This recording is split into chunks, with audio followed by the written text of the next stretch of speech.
I hereby introduce to you Mr. Michael Veazey.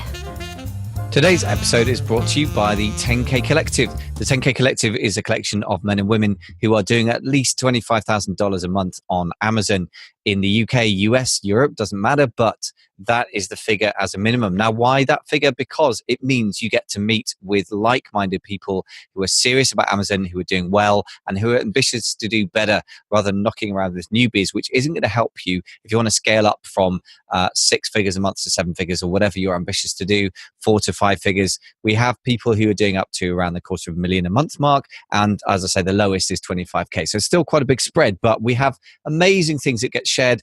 You will get 30 minutes each, minimum of 20, 25, even in a really busy month. And there's only 8 to 12 people at any given meeting. So what do we cover in the meetings? Well, we cover topics from how to stay in stock, make more money by not missing out and not being out of stock, dominating a market and the mindset needed, handling whole container loads, how to predict stock needed, for example, how to get a product on primetime British TV for free, as one of our members did back at Halloween last year. So these are not prescribed by me, and it's not a set course. It is simply what comes up, what you need to handle right now to move your business forward. It's very simple, robust format. It's doing really well. We've got great loyalty from the members.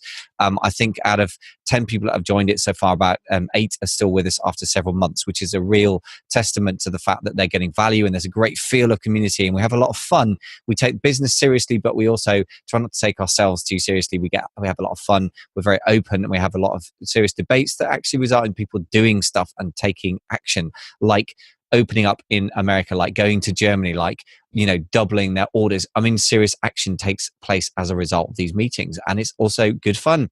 You'll need to be able to get to London, as well as doing 25,000 a month minimum, roughly in dollars, and it's application only. So if you want to check that out, go to amazingfba.com/mastermind. Make sure you click through to the 10K Collective page rather than applying for the Zero to Hero Mastermind, which is just for those who are just starting out.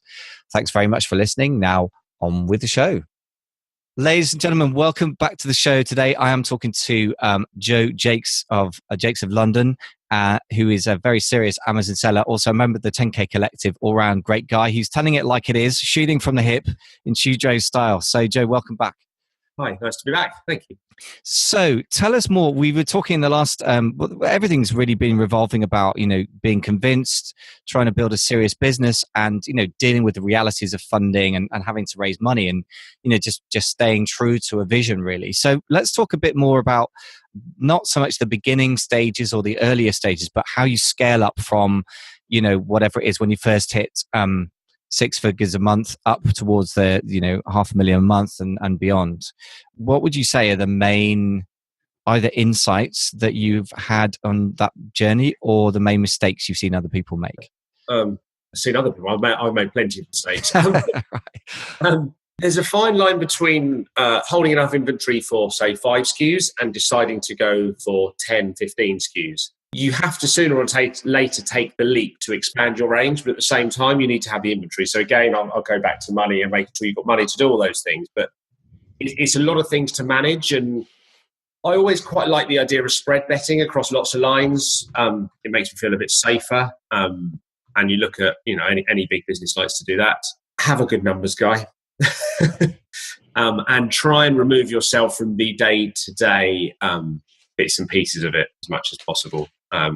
Whether that's a VA, as a lot of people use, or a little office, or whatever it may be. But the sooner you can come away and think cleanly, it enables you to think a bit freer and kind of make bigger decisions.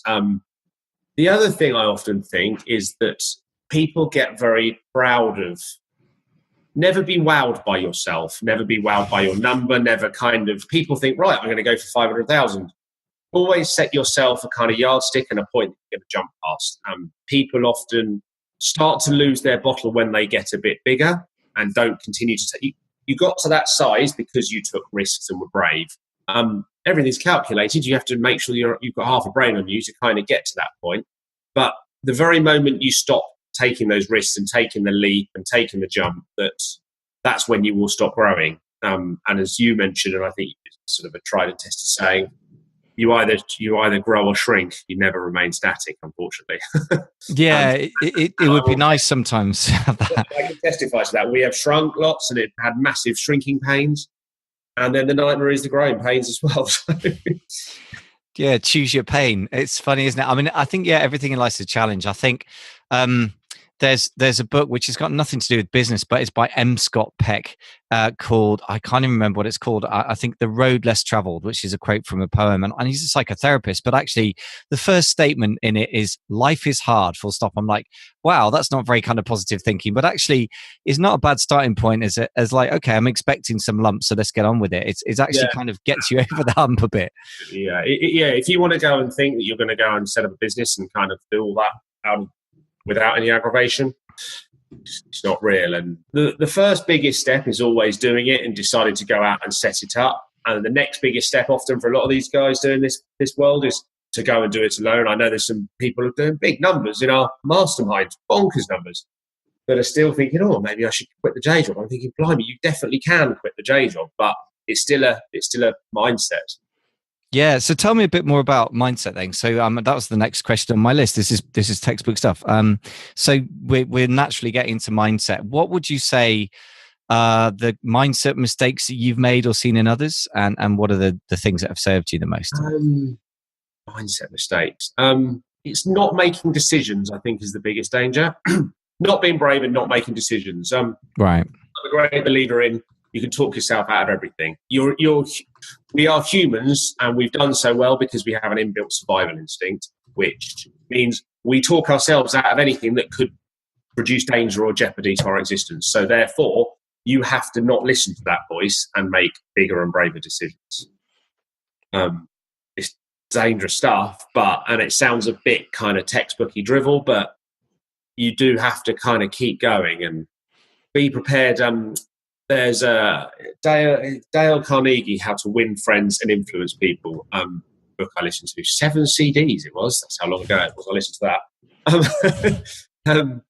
And he said, if I can be right 51% of the time, I can go onto Wall Street and make $1 million a day. So get bloody comfortable with being wrong and putting yourself out there. Yeah, I've made a mistake, and that's it. And be prepared to make that mistake. Be sure that there's walk into a room reasonably cocksure. Know what's the worst case situation to get out that room. So if you do launch a new product, go out, do it, move forwards. What's the worst that can happen? You get your money back, kind of thing, or you lose a bit of cash. It's never you dump all of that cash. You're never going to buy something for 10 grand worth of stock that turns into absolutely nothing. So you just got to keep moving forward and moving forward and moving forward.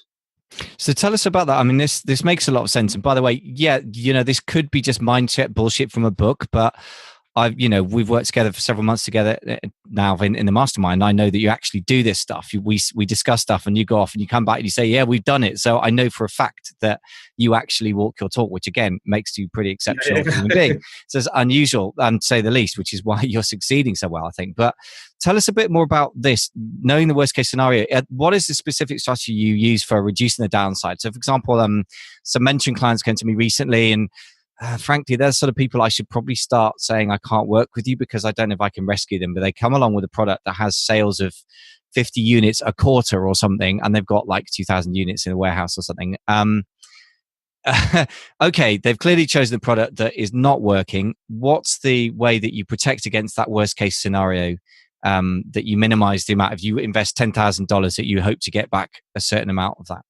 I'm overly confident now. I go in and expect to take a market. So if I wander into a marketplace, I'm like, yeah, I'm having number one spot. But that comes from many years of mucking around and being fortunate enough to be part of the mastermind, where I can kind of say, right, I've got this, and this. You've got yourself to a level where we all help each other, and it's magnificent. So we don't drop things to such a degree. I think the key thing, sorry, I did think of the answer. Go to a sector where you don't think you're going to have all of it. So if you were is there a fourth seller that you could be that still sells some volume? So are you going into a market of something that doesn't? So I don't ever suggest any sort of random products on Amazon, because it turns out it does sell shed loads. But some weird thing like I don't know, that only sells max 100 units per month, and your whole business model relies upon you selling 100 units per month from month 2, it's not going to happen. So pick something that does have big numbers and you go into it tentatively.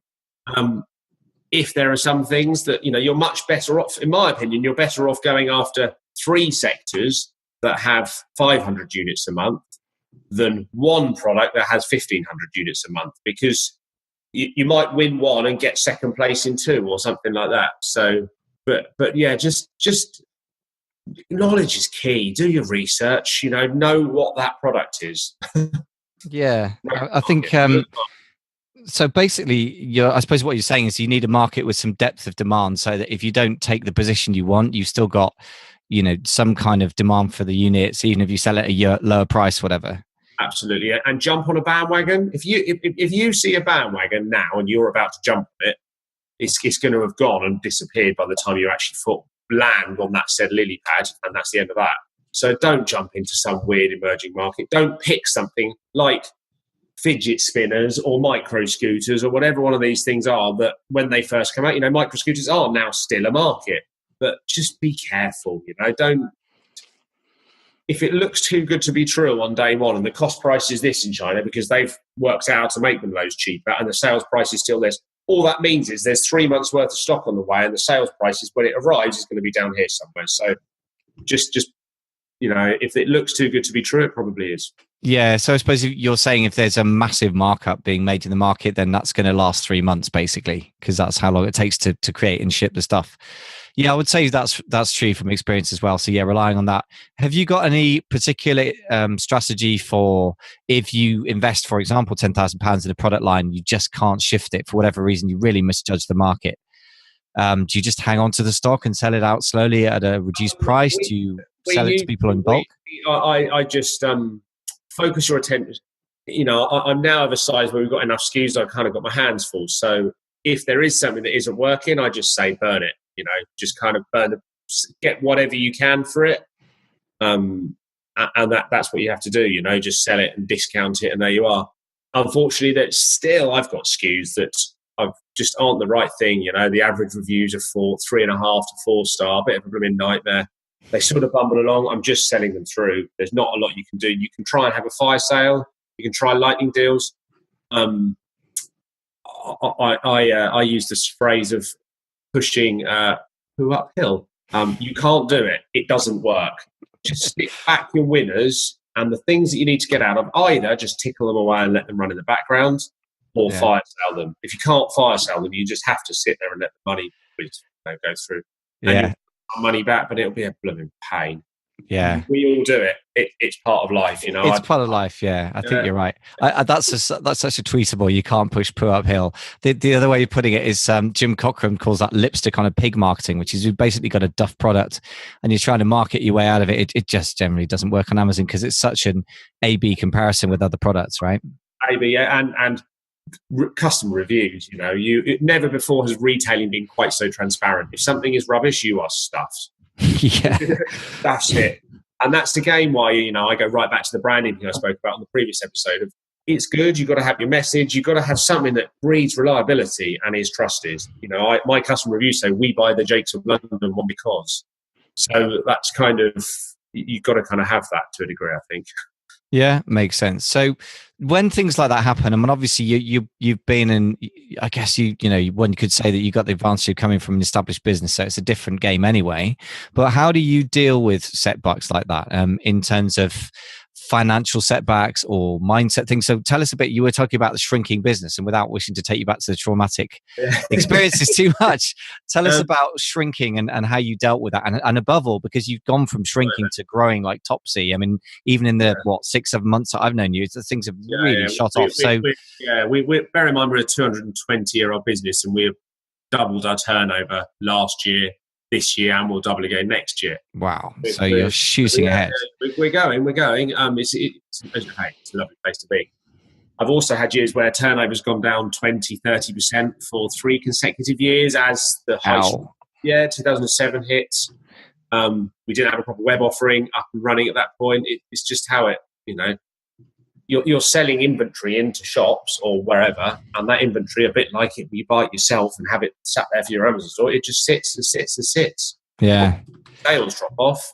What do you do? The other thing I think is that, and I think this is now where we are now for a very long period of time in this very value-driven consumerism. Just be aware of you. It's not about being a price point. Cheap never works. Really expensive doesn't work. But your product has to be value. So I'm amazed more people don't do this, but buy all of your competitors' product alongside your product. Read all their negative reviews. Kind of get a proper handle on what that is and what the weakness is with that product, and then enter the market. Yeah. So just make sure that you really understand the market from the consumer's point of view. Yeah. Absolutely, yeah, because they will understand your product immediately. Yeah, I think often there's a weird tendency in the Amazon space, probably, and I was one of these people, so I'm not claiming to be superior. I mean, you've got kind of products in your blood. I don't have that. I mean, I saw it as an opportunity to make money and also to get going with online marketing, which has fascinated me for like a decade and a half. So I wanted to get cracking with actually selling something online, and Amazon was my opportunity. But there is a real tendency to try and look for magic marketing hacks. And I often think, what, guys, what a consumer is going to see is, do they see your products or not for a keyword? That's up to the algorithm. And then does the main photo look good? And is the photo, the price about right for what it appears to be? And if it isn't, nobody's going to click on it. And it's kind of that simple, isn't it? I think people just get way too complicated on the marketing and don't put the effort in the actual product. Guinness can spend all that money on a TV advert. If no one wants to actually buy and drink the product, you're stuffed. Yeah. That's the end of that. You look at the way all of these brands develop and evolve and continually reinvest in the next curve and the next thing, because they have to spot what's coming in the market and where the market's moving and what's happening. Look how Lazy Schweppes and Fever Tree have been created. Yeah. So talking of that brings me neatly to the next question I was going to ask, which is, how do you decide what products or product lines that you're going to develop next? Do you have a process, or is it purely instinct-led? Do you read the market? Yeah, research. Hours. I don't sit in my pants and do it like a lot of people. I sit in the evening and watch and search and watch and search. You have to, once you've got a clear understanding of who you are and what your brand is and what it is you're doing and providing for your customers, that will enable you to create some kind of a bouncy castle in which to exercise your product research energy. And you can whiz around and kind of keep looking, and you will find things and spot things. Some things are a bit kind of Me Too producty because everybody does that. But always look at a point of difference. I don't do anything that isn't different to a competitor's. Yeah. And if it is the same product, I will engineer something around it that makes it different. All right. Can you give us an example? I mean, obviously not of your own product, but of a kind of thing that you want to... Just in the presentation, you look at the backstory of things. Funny enough, I saw the Joe Malone candles advert the other day, and it says something like... wrapped with finesse and gifted with love, or something like that. And I know that sounds all more marketing drivel, but you've got to kind of think that's what they're doing. They're making a product which they're making incredibly well, and it's a good product, and it's presented absolutely beautifully. So that is engineered to be gifted. And you've got the signature. You look at the Fortnum & Mason's branding. Pick a brand, pick a colour, pick a way it's presented that makes people think.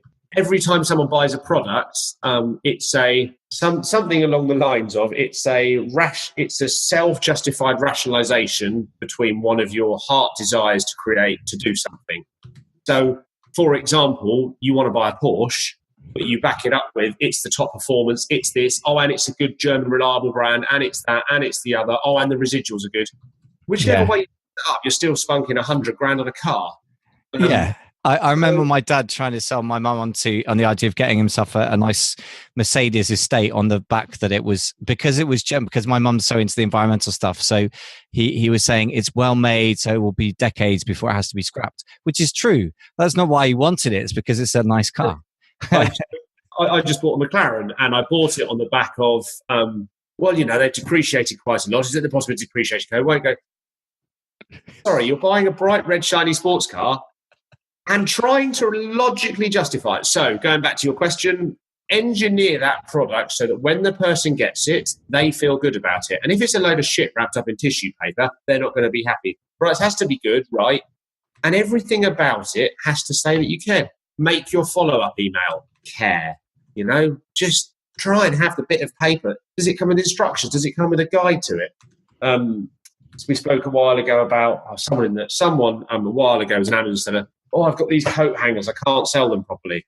Just have a story just before you hang me up, just before you leave me hanging forever and a day and I never see the light of day ever again in your wardrobe. Please just look after me and think about the brand. There's a story. Charles Twight with his shirts. There's a story. There's a real thing. That's a real brand. If you're just another Me Too seller of egg cups, you're stuffed. Absolutely true. Well, it's very interesting that somebody who's as hands-on and real about stuff as you are is, in a way, since I've in the last 2-3 months, is the impression I get that you're really revisited the whole brand and brand story thing, but not as an abstract idea for somebody who's never sold anything in his life, but as something that you perceive as really adding value. So tell us a little bit more about that and the sort of aspects of it that are more manageable for somebody who's not got tens of thousands to spare. Just think about who's buying it. Really simply, focus on the type of person that's going to be buying it. Is it a toy or a game? Is it an adult thing? Is it a family thing? Is it likely to be gifted? Self-indulgence, all those sorts of things. Is it a consumable product? Is it a repeating product? So there are all sorts of different things about how you engineer the message and the story. So, are you an ecologically friendly product? You have to lean on those different things if that's what it is you're trying to do. There are people in the group that I've learned some great branding things on. They're one-band people, but surprise, surprise, they're doing what they believe in and saying what they believe in.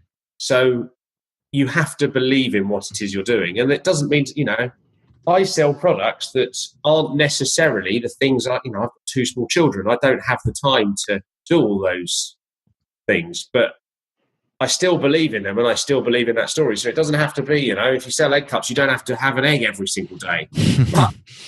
But you have to believe in what that product does and why that product does it and why. And if you don't believe it, don't expect your customers to. Yeah, that makes a lot of sense, actually. And I think that's one of the things I come across a lot with people who want to get into Amazon. And like me, I'm not criticizing them. I wouldn't even say, I remember discussing this with you ages ago. I'm thinking, should I be honest? I thought, well, Joe's a very honest guy. So I'm not particularly a product person. I'm fascinated by marketing and business systems. And I guess that's when I've ended up doing the podcast and talking to people like yourself about business from the more abstract angle, if you like. But I do know that one of the biggest problems people have is that they have a universe of products available. They place no kind of barriers on what is me and what isn't me and what is my brand and what isn't my brand. And therefore they kind of, I think it's a bit like the religious thing. It's like they say that when a man stops believing, he doesn't believe in nothing or believe in anything. I think sometimes people will just pick anything at all and try and sell it just because the numbers look good for 5 minutes. And I think that's such a major mistake. And that's massive mistake. Yeah, absolutely. Yeah. I think you've got to believe in it, and you're exactly exemplify that way of doing things, really. So now tell us a bit more about products that don't make it and don't really work. You've already talked about, if it doesn't really work, then you just keep selling it through. But how do you get to the point where you decide whether you're going to kill off a product or at least let it rot in the corner versus reorder it and give it a second chance? How do you make that sort of kill decision? You get a fairly good idea, don't you? Again, what one person's, I've got products which I maybe only do 3 or 4 a day of, but they're part of who we are and what we do.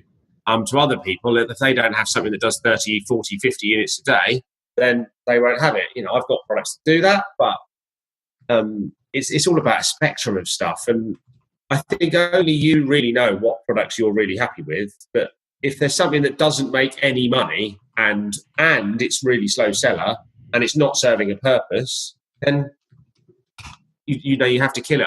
I also think you have to keep fresh all the time. So, you should always be losing, if you've got a business which is trying to move forward, you've got to always, I don't think you do it by moving the whole thing up like that, because it's impossible to do that. You have to kind of chop the worst bit off, add 10 new things at the front. chop the worst 10 off, add another 10 things at the front. And I think it's about evolution and development and all of those things. Everyone talks about Heinz 57 varieties and what that was, and that was their core marketing thing. Yeah, they've now got, firstly, they were quite true to that, and that's not a bad idea. Secondly, they're no longer 57 varieties. They're blooming hundreds and hundreds and hundreds of things. So you've got to keep adding, you've got to keep developing, you've got to keep growing your portfolio. But yeah, just use very soon Discoverer. And I think even if you sit there and think there is nothing in my portfolio I'd kill, I say you're getting fat and lazy. I think you chop off the bottom 10% immediately and move on. But that's how I behave, because you've got to keep, and again, it's that decision making. Believe and love and do everything you do, but don't get romantic with it. It's a business. Get the old shotgun out once a week. Kill the deadwood, and I mean that with people. I mean that with everything: products, branding, suppliers.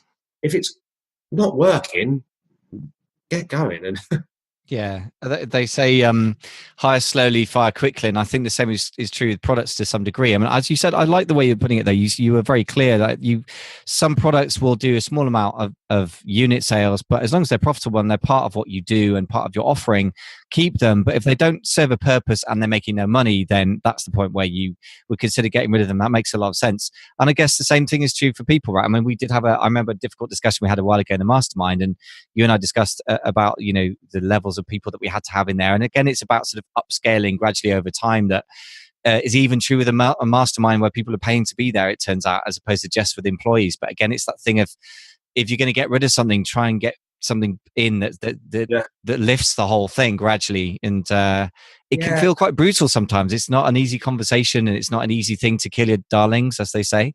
Absolutely. And even with product, you can, as I said, we were talking about, I can't remember what we were talking about, a couple of new products the other day. I just said, they're not really big enough products. And it's as much work to launch 1,000 a year item as it is to launch 100 a year item, or whatever volume you want to put on anything. So don't waste your time. Time is precious. And if you're struggling to make that decision on a monetary value, think about it on your own value. And I think the polarization of one's time and of one's mindset is quite, I know it sounds a bit kind of mental, but disciplining your mind and time to do things in compartmentalized sections is very important. And if you've got a product that you're mucking around and spending loads of time on the blooming Amazon adverts and all this kind of Amazon AdWords and all this kind of stuff, just kill it. It's clearly sapping energy. We've all had a member of staff that comes in once a week and tells you about how ill their cat is.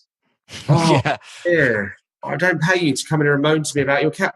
So not only are you wasting your time that I'm paying for, you're also wasting my time, which is more valuable than your time, is the way I start. Yeah. Tell us a bit more. I know we've got to wrap up soon, but just tell us a bit more, because obviously you've got some great people. I've met a couple of them that you brought along to the mastermind occasionally.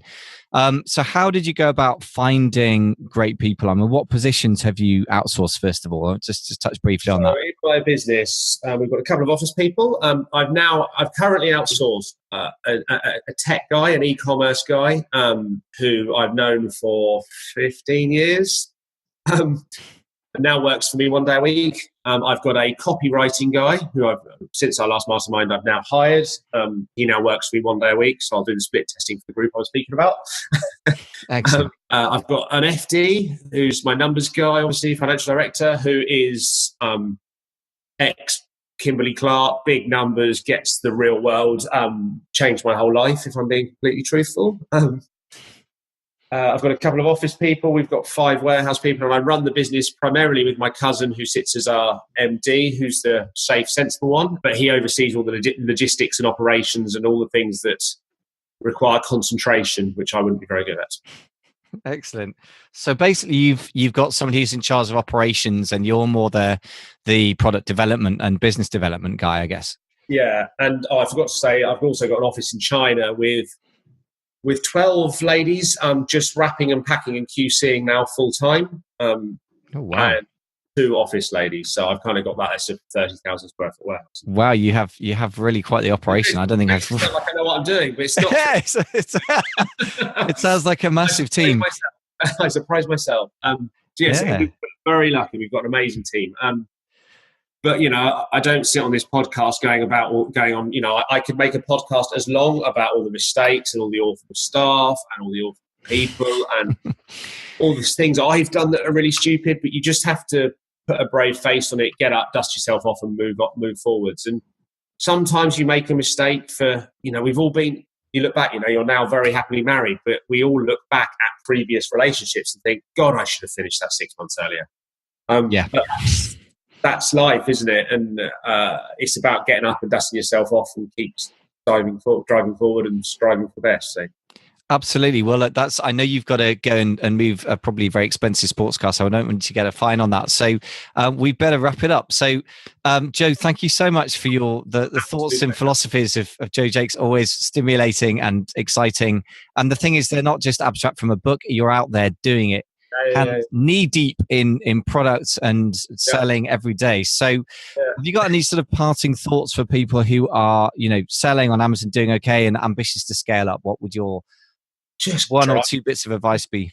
Just keep being brave. You made a decision at some point to be brave and to do it and to take that leap.